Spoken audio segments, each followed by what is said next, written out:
Jadi kebutuhan pabrikasi, misalnya begini, kita mau cetak ke pabrik PCB. Nah, apa yang perlu? Kalau PCB macam-macam dia. Ada yang ini kan warnanya kuning, kemudian bekas soldernya, lalu ada biru lagi, ada yang merah. Kemudian kalau lihat dari atas ada gambar komponen lah, ada tulisannya lagi, tahap segala macam di situ. Nah, itu kan harus dikirim filenya. Kalau enggak, pabrik itu mana tahu dia yang buatkannya untuk kita. Apa yang mau cetak di atas PCB itu. Termasuk juga kayak misalnya tulisan Arduino kayak gitu. Jadi ini perlukan yang dikirim itu sama dia harus ada file untuk pencetakan. File itu ada namanya copper layer file untuk mencetak tembaga. Tapi tembaga yang ini tembaga sebelah atas namanya top. Kenapa? Karena PCB paling tidak biasanya double side dia.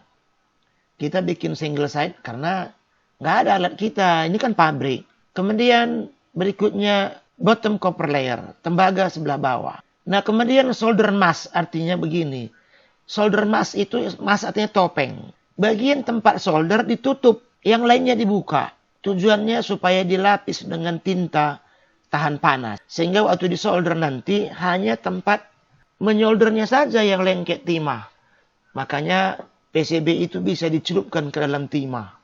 Sehingga nanti nggak perlu solder-solder satu-satu. Nah, namanya deep soldering. Pasangin komponen, celupkan gitu aja. Kayak gitu juga yang bottom, ya, top solder mesh dan bottom solder mesh itu pelindung PCB selain tempat penyolderan. Nah, kemudian top overlay. Nah, top overlay itulah garis-garis apa itu tadi. Komponen, resistor lah di sini. Kemudian kapasitor lah di sini, mana positifnya, mana negatif. Kemudian ada tulisan merek pabrik, ada tulisan merek komponen, ada merek pemesan, ada nama pemesan, tahap apalah. Nah, kemudian berikutnya ini file bore. Karena mesin di sana ngebornya pakai CNC. Nah, jadi filenya itu harus ada koordinatnya. Itulah yang disebut dengan G-code itu, ada entah apa macam-macam kode-kodenya. Dia akan mengebor komponen pada tempat yang ditetapkan. Kalau kalian lihat video yang saya kirim itu pakai CNC, ini sebenarnya udah nggak aneh lagi sama kalian ini. Kita masuk ke slide ke berikutnya. File-file yang dikirim itu ada extensionnya. Misalnya lampu-lampu CMP, artinya komponen site. Lampu-lampu titik DRD drill file, drill station. Nah, ada yang pakai plotter, silk screen bagian komponen site. Seal screen bagian seal itu artinya sebenarnya sutra. Artinya tembus pandang. Sehingga kita nampak di situ PCB-nya, nampak lubang komponennya, ada di situ batasan tempat meletakkan komponen. Sebelah mana positif, sebelah mana negatif. Kemudian solder side. Kemudian berikutnya solder stop mesh. Nah, ini stop mesh ini sama seperti yang tadi juga yang file sebelumnya. Bahwa di daerah di solder itu nggak boleh dilapis dengan pewarna yang tahan panas. Nah, kemudian ini contoh yang file sebelumnya, ini file astable multivibrator, misalnya yang mau kita cetak ke pabrik, maka nama-nama file yang dikirim itu inilah semua. Kalau belum lengkap ini, itu biasanya pabrik minta lagi, filenya belum lengkap. Jadi kalau mendesak keperluan kita, ya udah tertunda lah karena kita sudah keluar lagi dari antrian. Nah, ini urutan seluruhnya nama file yang diperlukan. Nah, kemudian aku nggak tahu gimana memperbesarnya ini. Terbacanya kurasa ini. Kalau kita mencetak PCB, dia tanya, PCB kita itu yang macam apa modelnya? Double epoxy, kemudian pertina, single epoxy, itu jenis-jenis PCB yang pakai itu. PCB yang murah. Kalau yang lebih mahal dia, itu yang FR4, aluminium dan lain-lain. Ini yang untuk umum aja lah, mahasiswa lah. Nah, kemudian filmnya kita pilih yang repro, artinya kapan-kapan perlu masih bisa dipakai. Artinya film yang tadi itu nggak dibuang gitulah, masih di komputer filenya. Sama kayak sekarang kalau kita ke rumah sakit ronsen, yang dikasihnya sama kita bukan film, tapi apa namanya itu yang bulat itu, CD lah, CD RW, DVD dia. Nah, ini pemilihan ini kita mau pilih solder meshnya warna apa? Filmnya warna hijau, tintanya biru, tinta hijau, segala macam. Seperti ini kita pilih dia. Yang mana kita suka. Kemudian setelah kita pilih, baru bagian soldernya. Pilih lagi warna apa yang kita suka. Kayak gitu. Kemudian silk screen-nya warna apa? Ada yang minta warna putih, ada yang warna kuning. Ya, macam-macam lah. Tergantung keperluan kita supaya PCB kita itu cantik. Nah, kemudian di-blow apa tidak? Di-blow apa tidak artinya begini. Kita mau juga bagian-bagian yang tidak nampak, tidak kena cahaya, tidak kena cat supaya di-blow semua gitu. Nah, macam PCB itu kalau misalnya PCB-nya warna kuning, tapi kalau udah blok hitam, ya nampak seperti PCB hitam dia.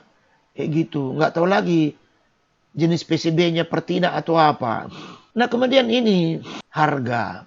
Jadi biar tahu kalian sebenarnya tukang PCB itu banyak kali untungnya itu. Karena kalau coba lah misalnya kita pilih ini single pertina saja, harga per sentimeternya ini Rp40 per sentimeter. Ini di Multikarya ini.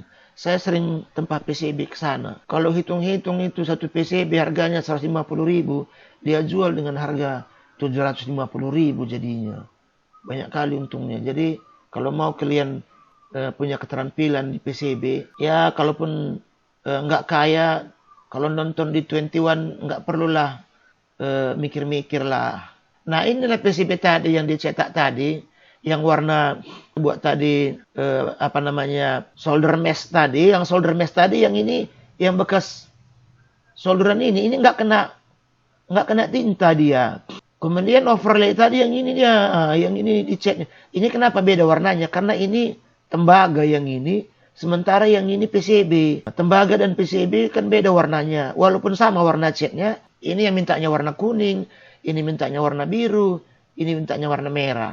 Kemudian, ini yang silk screen tadi yang ini, yang kotak-kotak ini, tempat komponen, apa ukurannya, kayak gini dia semuanya. Sehingga dengan cara seperti ini, kita bisa menawarkan sama orang lain.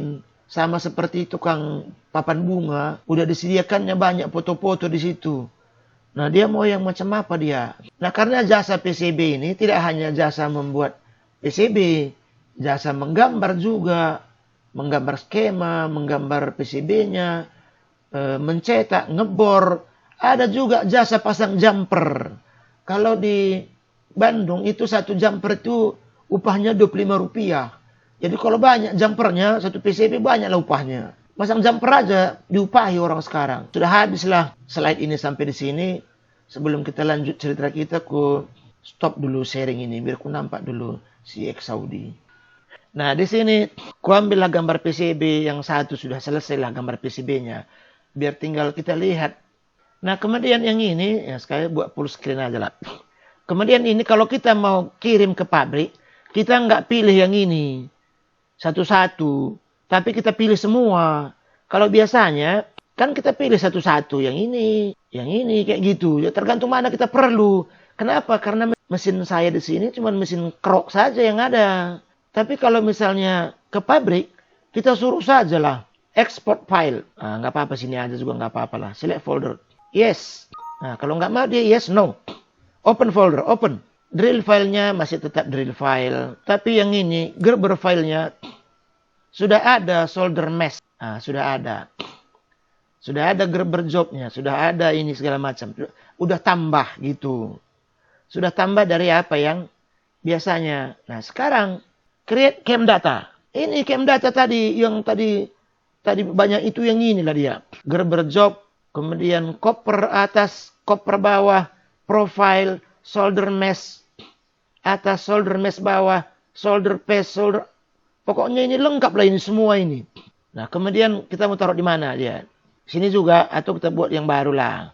Ini kita buat yang baru, ini folder ke pabrik. Save. Ada lagi yang ngetok pintu itu. Dia sudah zip file dibuatnya. Kita lihatlah zip file ini. Maksud saya biar nampak yang tadi apa bedanya. Gerber filenya inilah semua. Kan udah banyak dia kan. Nah, kemudian drill file, drill masih satu. Kemudian assembly, ada lagi. Nah, jadi apa yang diperlukan, file-file yang diperlukan. kalau kita mau